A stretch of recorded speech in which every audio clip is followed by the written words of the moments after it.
Yo, what's up? Welcome back to another episode of the Sauce. Man, tough weekend for baseball. I've been getting hammered in the MLB, man, and it's a couple frustrating losses. The D-backs, that grand slam they gave up to the Braves in the ninth inning, that was a backbreaker. That would have been a winning day if it wasn't for that one. Just a combination of some bad picks and some bad breaks. It happens, unfortunately. It's a long season. There was a monster NBA night in there, though. Wow. We crushed game 2. Heat money line, Heat plus the points. I had Max Strus over threes for plus 175. I had the over. So I crushed the NBA, but baseball has not been going well until today. We're turning around. I always say Tuesday's my second favorite MLB day to Friday. 15 games all at night. Loaded slate. Let's get into it. Welcome to the Sauce. The Sauce.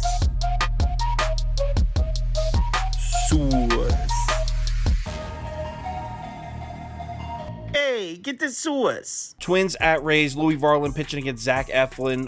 Tampa opens up as minus 155 favorites. Total opens up at 8. Let's take a quick look at the spreadsheet. According to the model, we got a slight lean on Minnesota here. We're looking at 2-2 after 5 innings. Final score 4-3 Twins. Well, we got Zach Eflin pitching at home, where he's always been much more reliable. Here are the numbers from this year, but I mean, this has been the case with Zach Eflin dating back to his years with the Phillies. This year at home, he's 6-0 with a 2.19 ERA and a 0.84 WHIP. Absolute elite numbers at home. Now, if you look at the Twins' bats against right-handed pitching, they're 14th in WRC plus in the last 14 days, so the numbers indicate that they've been average. But that really doesn't describe this Twins lineup, if you ask me. I would describe it more as all or nothing. Look at the last 5 Twins games against a right-handed starter. I mean, Tristan McKenzie absolutely blanked them. Aaron Savale blanked them. Before that, they absolutely rocked Tanner Bybee, who was dealing, and they rocked Hunter Brown in the start before that, and then before that, Brandon Bielak blanked them. So it's really tough to get a feel for this lineup right now. They either show up or they don't. There's zero in between. Makes it very difficult to bet. I will say the last 2 good right-handed starters, the last 2 right-handed starters that I would put on or above Zach Eflin's level were Kevin Gausman and Shohei Ohtani. Both pitched great games against Minnesota, so I personally think Eflin's going to pitch a great game as well. But before we just gift wrap this win for Tampa, we got to acknowledge that Louis Varland is pitching well also. Check his numbers out. In his 6 May starts, he's 3-1 with a 3.34 ERA. His last start, 7 scoreless innings on the road in Houston. To be honest, that last start in Houston does seem to be a bit of an outlier, because other than that, he's actually been pretty vulnerable on the road. The main question isn't Louis Garland, though, if you ask me. It's the Tampa Ray bats. It all comes down to how much you personally believe in splits. Because if you rewind 2 weeks ago, Tampa was crushing the ball in that home series against the Blue Jays and the home series against the Dodgers. Then they go on the road to Wrigley Field in Fenway. All of a sudden, the offensive production falls off. So do you think the Rays bats just went cold, or do you think the Rays bats are just much more effective at home? It kind of comes down to your personal beliefs, how you like to look at things. I personally think the bats will return, but maybe not in this first game. After a 7-game road trip, 4 games in a row against a division rival Boston. One of the days was a doubleheader. So they played 4 games in Boston, 4 games in Boston in 3 days. I think this is a perfect flat spot for Tampa, to be honest. Add in the fact that the Twins bullpen has been severely outperforming Tampa's bullpen, and the Twins just had a day off, so it's better rested as well. I agree with the model. I like the spot for the Twins. I'm going to take the Minnesota money line at plus 145. Definitely a high-risk play, but I like the price. I'd also lean under at 8 next game. Tigers at Phillies. Garrett Hill pitching against Taijuan Walker. Phillies open up as heavy favorites here, minus 205. Still no total for this one. I'm recording this around 11 p.m. Eastern time. Still no total open for this one. Very rarely would I say the Phillies deserve to be minus 200 favorites, but if you take a quick glance at Garrett Hill's numbers so far this year, yeah, it makes sense. Through 5 relief appearances this season, Garrett Hill has a dreadful 10.29 ERA, 1.71 WHIP, and a 2.6 home runs per 9 innings. Wow. If you look back at last season, he made 4 starts on the road. He had a 6.00 ERA, 5.4 FIP, and a 1.1 strikeout to walk percentage. I mean, this dude just doesn't give me a ton of confidence here. And it gets even worse because his splits show that he's far worse against left-handed bats than he is against righties. He's facing a Phillies lineup that regularly starts 5 left-handed bats. And especially now, with the Phillies seem to be climbing out of that slump. I mean, the Phillies bats combined for 22 runs in the Washington series. I think we can officially say they're starting to wake up. Maybe that slump's over. They should definitely do damage early to Garrett Hill. Now, on the other side, we got Taijuan Walker. And I mean, if you watch this channel, you know my concerns with him. But what do I always say? I am down to back this dude at home. He's much more reliable at home. He's got a 3.60 ERA, a 1.15 whip, and a 2.91 WOBA at home this year. Those are solid numbers, significantly better than his road numbers. And now he faces a Tigers lineup that has just plummeted as of late. I mean, in the last 7 days, they're just 28th in WRC plus versus right-handed pitching. Last 2 weeks, 23rd. So this Tigers bats certainly not surprising us and hitting like they were about a month ago. And to make it even scarier for Detroit, it's not just that the bats have fallen off. Remember that red-hot bullpen they had? Gone. Their bullpen's now bottom 10 in both WOBA and ERA in the last 7 days. And meanwhile, the Phillies bullpen sneakily producing top 12 in both ERA and WOBA during that same span. Prop Beaver really likes Taijuan Walker to record a win here. Obviously, that line's not open yet. Probably be around the plus 130 range, maybe somewhere in there. So that's what he likes. I personally would think Phillies first 5 run line, which is a very similar bet.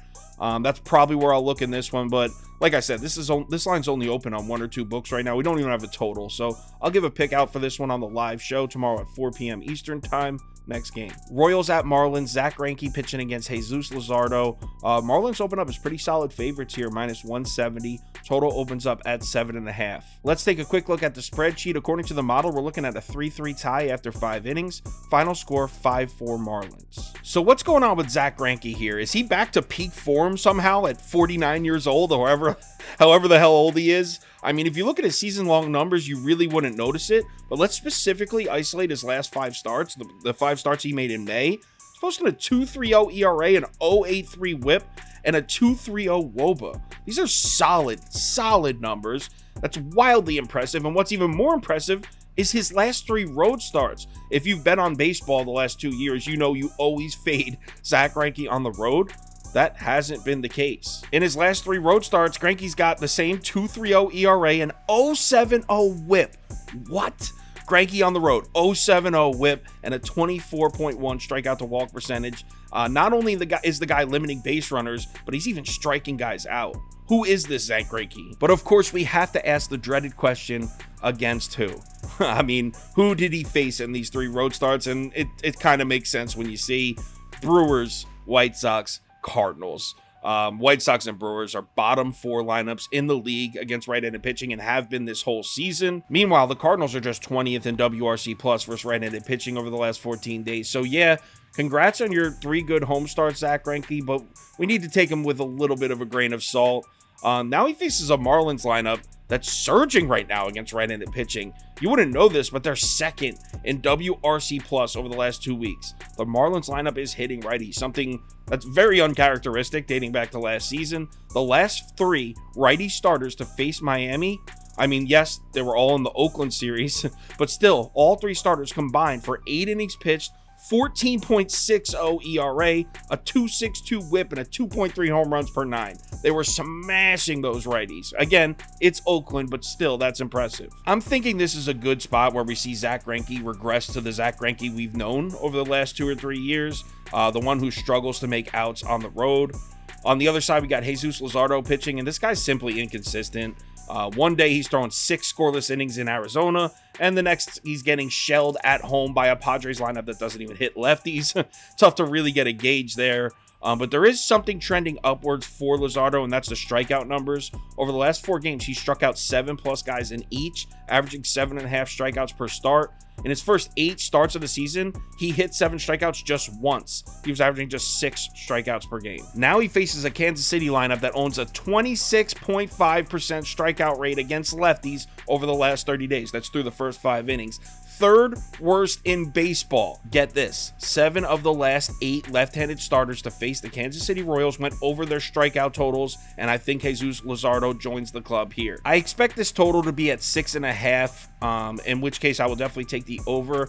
If it opens up at 7.5, which is possible, I'll probably do a same game parlay, Marlins money line and 7+.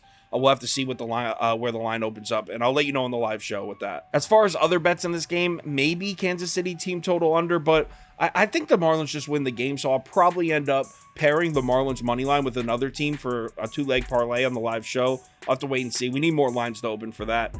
So I'll let you know next game. Oakland A's at Pittsburgh. James Kapp pitching against Mitch Keller. Pirates open up as huge favorites here, minus 205. Total opens up at 7.5. Let's take a quick look at the spreadsheet, and we got a huge lean on Pittsburgh here. We're looking at 5-0 Pirates after 5 innings. Final score 6-0 Pirates. I mean, this game kind of just handicaps itself. Mitch Keller is just an unstoppable force right now. Look at this dude's numbers. 7-1, 108 whip. I mean, this is a Cy Young caliber pitcher this year. He plays in Pittsburgh, so you won't hear much about it, but this dude's an absolute monster. Combine that with the fact that he's pitching against Oakland on the road, and check this out. Look how bad this lineup's been in this spot. So first, let's look at the Oakland numbers against right-handed pitching. These are the numbers from the last 30 days. They're batting 185 as a team, 559 OPS, and a 62 WRC+. Those are all 30th. All dead last in baseball by a good margin too. And it gets even worse. In that same span, last 30 days, Oakland's almost identical numbers on the road as well. I mean, this is the worst lineup in baseball against right-handed pitching, and it's the worst lineup in baseball on the road as well, against arguably a top 3 starting pitcher in the NL. Do I really need to go into any more detail for this? Now, James Caprillian's pitching for Oakland, and I kind of like James Kapp. I think you can find some sneaky value on him here or there, but there's just no way in hell I could back Oakland in this spot. So I'm thinking these lines aren't open yet, but I'm thinking Pittsburgh first 5 minus a half run, Pittsburgh minus 1.5. I might play them both. Maybe Oakland team total under as well. Definitely all over the Pirates here. Just need the lines to open before I actually declare a bet. Next game. D-backs at Nationals. Tommy Henry pitching against Jake Irvin. We got Arizona opened up as minus 170 favorites, and the total opens up at 10 here. Let's take a quick look at the spreadsheet. According to the model, we're looking at 3-2 Nats. Final score 6-4 Nats. So in case you haven't met him, let me introduce you to the human pitching machine. His name is Jake Irvin. Prop Beaver actually called this 2 starts ago. He said from now on, I'm betting the opponent's team total over every single time Jake Irvin pitches. And he's 2 for 2 since he said that. In Jake Irvin's last 4 starts, I mean, look at these numbers. He's got an 8.82 ERA and a 6.96 FIP. Opponents are averaging over 8 runs a game against the Nationals in Irvin's last 4 starts. It goes 8 runs, 8 runs, 8 runs, 9 runs. Now good old Jake Irvin is going to pitch against Arizona. The D-backs actually haven't played a road game in a while. They just finished up a 10-game homestand. But on their last road trip, they were solid as hell offensively. We know the D-backs can score runs at home. We already know that. But check out their offensive numbers on the road. This is in the last month. 16th in average, so middle of the road there, but 8th in slugging, 8th in OPS, 8th in WRC+. So this team's producing on the road. And not just on the road. Arizona's been hitting righties as well. Here are the numbers over the last month against righties. You can see top 10 across the board.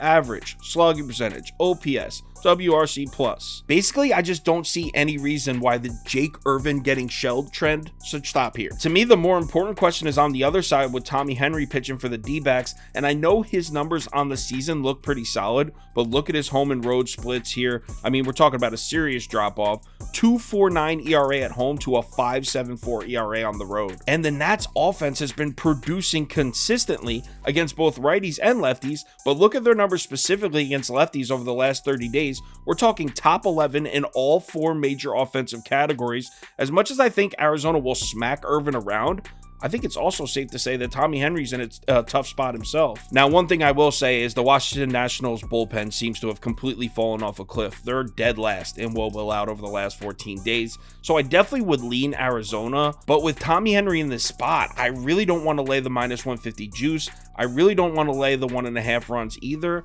I think I might just play a straight over here. The number's up at 9.5 for a reason. The team totals aren't open yet, so I'm not going to make any definitive bets, but I'm thinking over 9.5 in this one next game. White Sox at Yankees. Lucas Giolito pitching against Clark Schmidt. Yanks open up as solid favorites here, minus 180. Total opens up at 8. Let's take a quick look at the spreadsheet, and according to the model, we're looking at 4-0 Yankees after 5 innings. Final score, 4-0 Yankees, and that just shows you how good these 2 bullpens have been. So here we are, another Clark Schmidt start, and who is this guy anymore? I mean, Clark Schmidt is dealing. Schmitty, I call him. He's pitched well enough where he's earned a nickname from me. Look at the splits between his first 6 starts and his last 6 starts. This is crazy. His first 6 starts, 6.84 ERA, 4.18 WOBA, and a 5.44 FIP. Check out his last 6, 3.52 ERA, 2.95 WOBA. I mean, these numbers are night and day different. And good news for Clark Schmidt. You know what? And good news for Schmitty. He gets to face a White Sox lineup that is flat out depressing right now. Over the last 14 days, they sit 29th in WRC+, 29th in isolated power, and 30th in strikeout to walk ratio. I don't think this White Sox lineup is the one to throw Clark Schmidt off his course. On the other side, we got Lance Lynn, and he got absolutely murdered in his last start versus the Angels.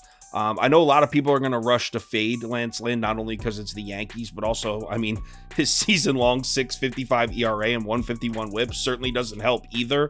But personally, I actually kind of like the spot for Lance Lynn a little bit. I mean, he's on the road facing a lineup full of 7 righties. That has been the money spot for Lance Lynn so far. Look at his numbers on the road against right-handed bats. Just a 2.63 WOBA, a 0.99 WHIP, and a 3.94 expected FIP. He does well. That's where you back Lance Lynn on the road against righties. I also like betting Lance Lynn as an underdog a lot more. I know the Yankees have been hitting righties. Trust me, I know. They're 12th in WRC+ against right-handed pitching over the last 2 weeks. But look at the spot for them. They just got done with a 6-game road trip on the West Coast. 3 games in Seattle, 3 games in Los Angeles against the Dodgers, including Sunday Night Baseball, prime time, all the eyes on them. I'm telling you, this might be a sneaky little nice spot to back Lance Lynn. But the true icing on the cake that puts me on the under, spoiler alert, I'm on the under here. The bullpens, like I said in the beginning of this description, the bullpens have been great. Over the last 30 days, the White Sox bullpen 6th in ERA, 3rd in WOBA, 6th in home runs per 9. In the same span, Yankees bullpen 5th in ERA, 7th in WOBA, 9th in home runs per 9.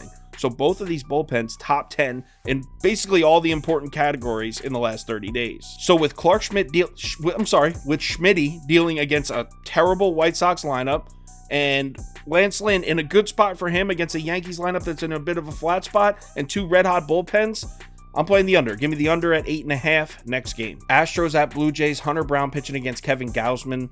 Toronto opens up as -120 favorites. Total opens up at 8.5. Let's take a quick look at the spreadsheet. According to the model, we're looking at 5-2 Blue Jays after 5 innings. Final score 8-2 Blue Jays. So a huge lean on Toronto there. So the Blue Jays won 4 straight games. And let's give some props to the pitching staff and the defense specifically, because the scores of those games were 3-1, 3-0, 2-1, and 6-4.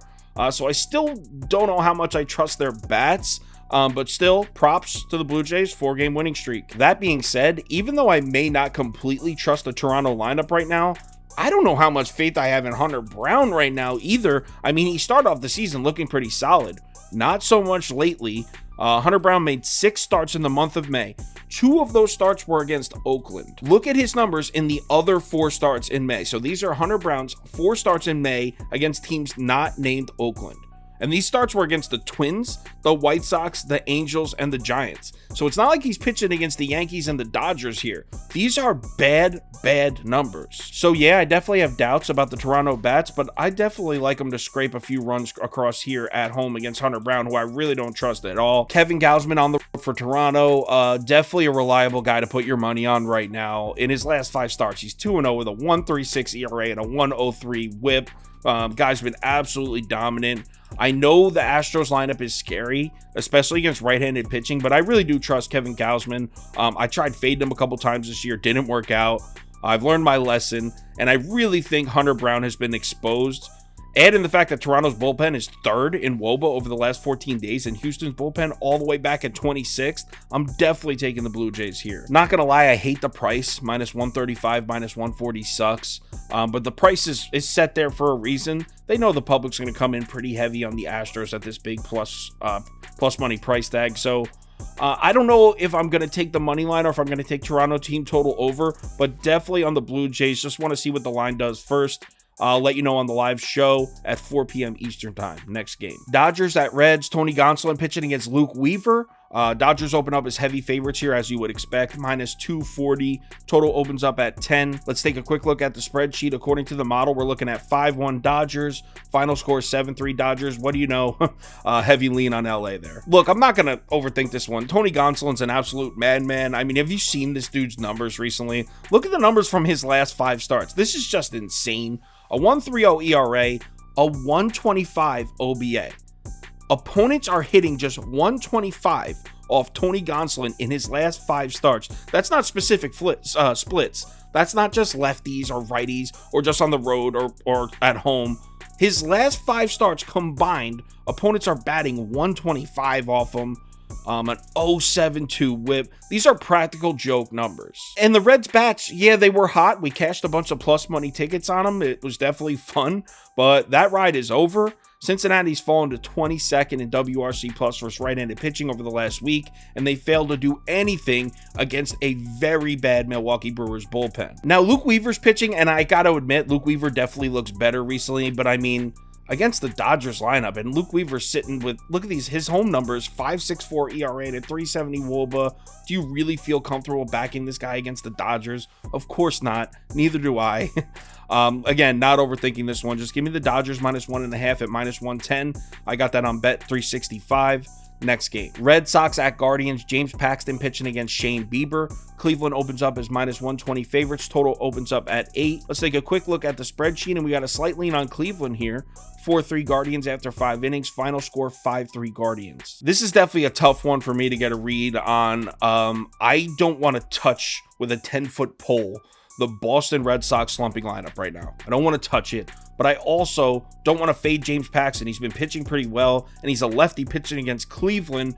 Yeah, the Guardians bats are showing signs of improvement, but they've been so bad against lefties over the course of this season. I don't care if they moved up from 30th to like 22nd. I still don't trust them. So I guess I'd say under or pass, but most likely this is just a pass. Next game, Mets at Braves. Carlos Carrasco pitching against Bryce Elder. Braves open up as minus 165 favorites. Total opens up at 9.5. Let's take a quick look at the spreadsheet. According to the model, we got a nice little lean on the Braves here.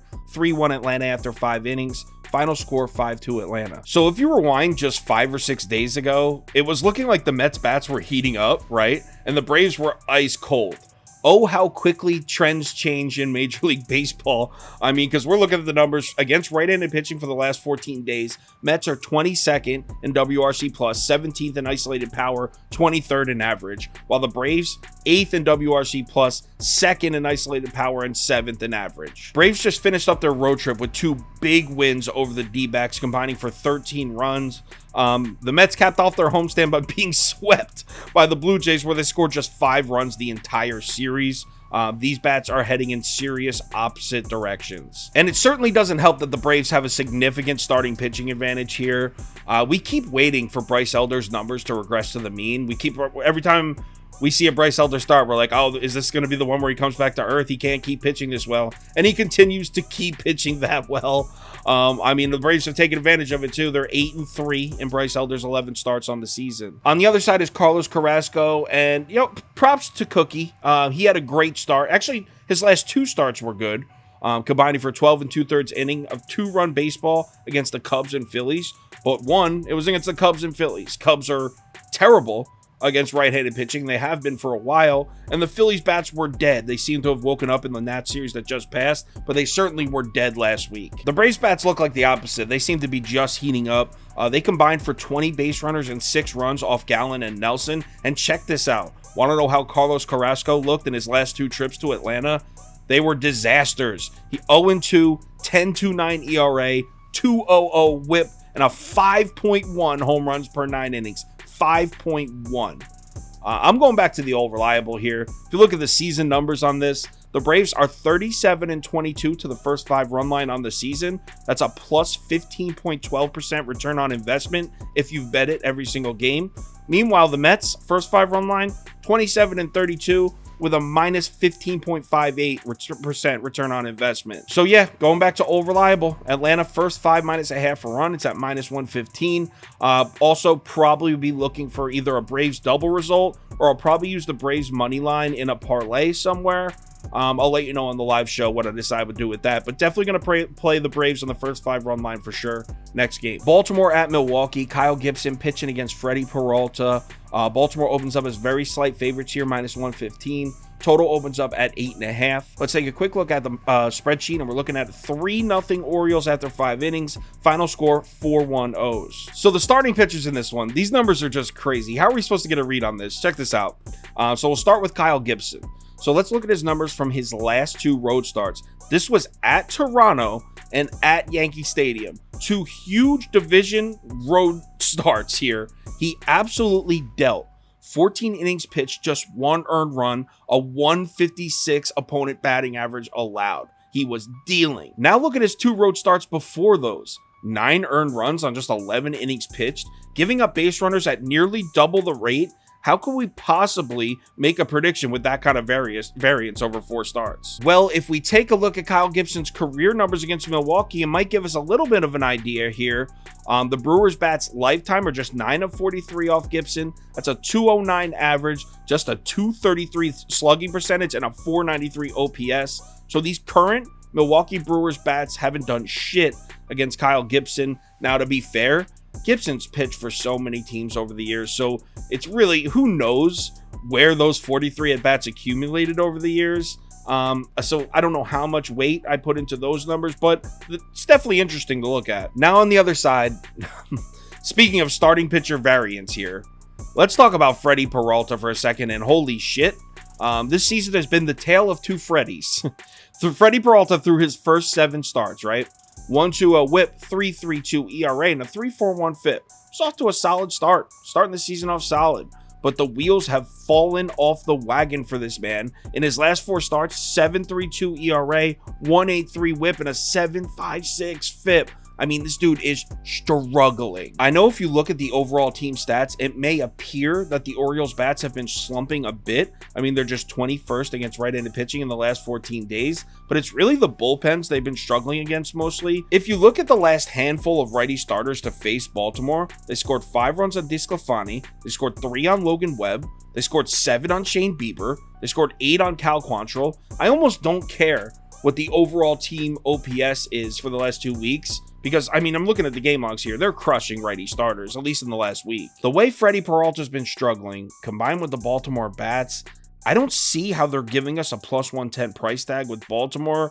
Maybe, I mean, it seems too easy. Maybe I'm walking into a huge trap, but I have to roll with the Orioles here. Give me Baltimore moneyline at +110 next game. Cardinals at Rangers. Matthew Liberatore against Dane Dunning. Cardinals open up as -120 favorites. Total opens up at 9. Let's take a quick look at the spreadsheet. According to the model, we're looking at 4-1 Texas after 5 innings. Final score 6-1 Texas. So a big lead on the Rangers there. Really tough not to like the Texas Rangers in this matchup. I mean, I know Liberatore is a highly regarded prospect for St. Louis, and he looks like he could be a great pitcher in this league. But through his brief time in the major leagues, his home-away splits could not be more polar opposite. Just look at this chart here. Through 18 1/3 innings pitched at home, he's got a 2.45 ERA and a 1.25 whip. Excellent looking numbers. But now, why don't we take a peek at his numbers on the road? 27 1/3 innings pitched. These numbers skyrocket. 7.90 ERA, 4.25 WOBA, 1.32 home runs per 9 innings, 1.90 whip. I mean, again, a night and day difference in the home away splits here. Oh yeah, and we're talking about a left-handed starter against the Texas Rangers. In case you've been living under a rock for the last 2 months, they are crushing lefties. I mean, we're talking about first in WRC plus this season. This has been the strongest lineup against lefties this entire season. They're batting .333 as a team against lefties, and they have a 45% hard hit rate. 45% hard hit rate against lefties. Liberatore's in for a tough one. Ready for this? The last 14 left-handed starters to face the Texas Rangers combined for 64 1/3 innings pitched, 7.97 ERA, 1.7 home runs per 9, and a 2.02 whip. I mean, I just see no way that Liberatore pitches a good game on the road in Texas here. This is tough. This is a tough spot for the kid. On the other side, we got Dane Dunning, and yeah, he's coming off his worst start of the season so far. He went just 5 innings, allowing 3 runs to the Detroit Tigers. Definitely not great, but I kind of don't care to be honest, because he's having the season of his career. His 5 starts in May, he's got a 2.28 ERA, 2.66 WOBA, didn't allow a single home run, and a 2.53 FIP. Those are elite numbers. He's been good this whole year, and now he faces a Cardinals lineup that simply shouldn't scare anybody. They're 20th in WRC plus over the last 2 weeks and 25th in the last 7 days. Add in the fact that Dane Dunning has been much more reliable at home over the course of his career, not just this season. Against this dead Cardinals lineup, I really like him to deal here. Of course, I like the Rangers here. I like the Rangers' first 5 run line. I'll lay the half run. I also like the money line. I don't care. I'll lay the minus 145 juice. I might even be down to lay the minus 1.5. So I'm on the Rangers. I don't know if I'm going to bet it all 3 ways. Might just pick 2 of those 3, but definitely on Texas here. I feel like you have to be. Next game. Giants at Rockies. John Brebbia pitching against Dinelson Lamet. Giants open up as minus 140 favorites. No total yet. Another game where there's just no total open as I'm recording this, around 11:30 p.m. Eastern time. Let's take a quick look at the spreadsheet. We're looking at 5-2 Giants after 5 innings. Final score 7-2 Giants. All right, so I like the Giants in this one. It's a bullpen day for both teams, and the Giants bullpen has been pitching really well, but I don't really have interest in laying minus 140 juice to fade the Rockies in Coors Field. Especially with a bullpen day, so I'm just going to pass. Next game. Cubs at Angels. Hayden Wesneski pitching against Tyler Anderson. Angels open up as minus 130 favorites in another game where there's no total yet. There's 3 on the board, but still no total. Let's take a quick look at the spreadsheet. We're looking at 4-3 Angels after 5 innings. Final score 7-4 Angels. So we got Cubs versus a left-handed pitcher, and that should spark your interest right off the bat. The Cubs bats probably have the most extreme righty-lefty splits in Major League Baseball right now. They've been so bad against right-handed pitching, like bottom 5 in the MLB. Meanwhile, against lefties, look at these numbers. Over the last 30 days, 283 batting average, 828 OPS, and a 127 WRC plus, top 10 in all 3 categories against lefties. I know Tyler Anderson did pitch well in his last home start, but that was against Boston in the middle of that slump. Well, actually, they're kind of still in that hitting slump, but we're 2 months into the season now. We know how Tyler Anderson's throwing this year, and I mean, we can't really rely on this guy right now. I think it's safe to say that this Cubs lineup that's been hitting lefties like they have, they scrape a few runs across on Tyler Anderson. So you may be thinking, all right, so we're going to hammer the Cubs here, right? Well, hold up. Hayden Wesneski is pitching, and this dude just got taken out of the rotation after his last start in Minnesota. I mean, the Twins rocked this guy. His last appearance was decent, but it was actually out of the bullpen. It was against the Rays. He went 3 2/3 innings. Again, coming out of the bullpen is always different. I've said that a number of times. Teams don't really game plan for you as much when you're not the starting pitcher. I really doubt we can trust this dude on the road in LA against the Angels. Keep in mind, this Angels lineup has been hitting righties well this whole year. I mean, here are the numbers for the last 30 days. Top half of the league in basically every offensive category against right-handed pitching. And it's the same in the last 14 days, and it's the same in the full season. The Angels bats have consistently produced against right-handed pitching all year. I know they didn't really show up in the Houston series, but if you rewind to the series before that against the White Sox, the Angels rocked Lance Lynn, they scored on Giolito, and they rocked Michael Kopech. So this is a lineup you can trust against right-handed starters. So I think the Angels are going to get to Wesneski. I think the Cubs, as I mentioned before, are going to get to Tyler Anderson. And on the fact that both of these bullpens are bottom 7 in baseball for the last 14 days, I mean, I feel like I got to look over here. Again, total's not open on any books yet. I think I actually see it opening at 9 right now. So if it's at 9, I'll take the over at 9, but I'll wait till the live show when it's open on all books and I can get a feel for it, but definitely on the over here. Next game. Mariners at Padres. Logan Gilbert pitching against Joe Musgrove. San Diego opens up a slight favorite here, minus 120. Total opens up at 8. Let's take a quick look at the spreadsheet. Heavy lean on the under here. First 5 are looking at a 1-1 tie. Final score 3-1 Padres. It's definitely a bit of a square bet, but it's really hard not to like the under with these two studs on the mound against these two lineups. Logan Gilbert coming off the worst start of the season, now in a real nice bounce back spot again against a Padres lineup that's just so streaky and inconsistent. Add on the fact that the Padres lifetime have just a 469 OPS against Gilbert through 38 career plate appearances. And if you look at Logan Gilbert's home away splits, it's a little deceiving here because yeah, he does have a 4.08 ERA on the road. But look past that and look at the underlying numbers because they are excellent. Just a 266 WOBA, 0.5 home run per 9 innings, a 114 whip, and just a 2.5 FIP through 6 road starts. These are the numbers of a guy with a sub-3 ERA. So I think we're looking at some positive regression coming the way of Logan Gilbert in his road starts. Again, especially against the Padres lineup that's just inconsistent. They're 25th in WRC plus against right-handed pitching over the last 30 days. On the other side is Joe Musgrove, and this dude looks all the way back. In his last 2 starts, he's thrown 12 1/3 innings of 1-run baseball. Now he gets to face a Seattle Mariners lineup that's faded into oblivion against right-handed pitching lately. Get this, over the last 14 days, Seattle's 24th in WRC plus versus righties. In the last 7 days, they've plummeted to dead last. Their WRC plus against right-handed pitching over the last 7 days is a 27. In case you don't know how WRC plus works, that means they're performing at a 73% worse rate than the average MLB lineup. So it's 73% worse than the average lineup. I think Joe Musgrove makes it 3 consecutive great starts against this terrible, well, shouldn't say terrible, slumping Seattle lineup. How about that? So I like the first 5 under 4 at -105. I'm going to play that.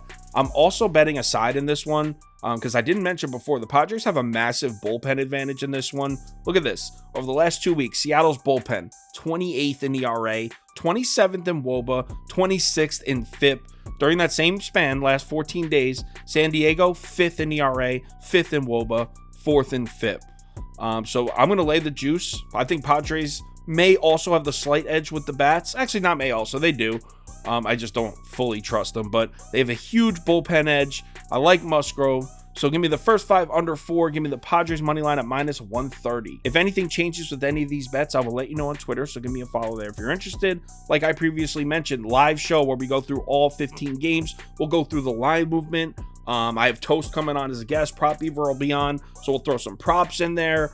You've probably seen the live show before. You know how we do it. So we'll go through all 15 games. That's at 4 p.m. Eastern time. If you want the final tickets we post, which has a list of our final bets and how much we're betting on each, top bets of the day, parlay of the day. If you're interested in that kind of stuff, head over to KyleKirms.com.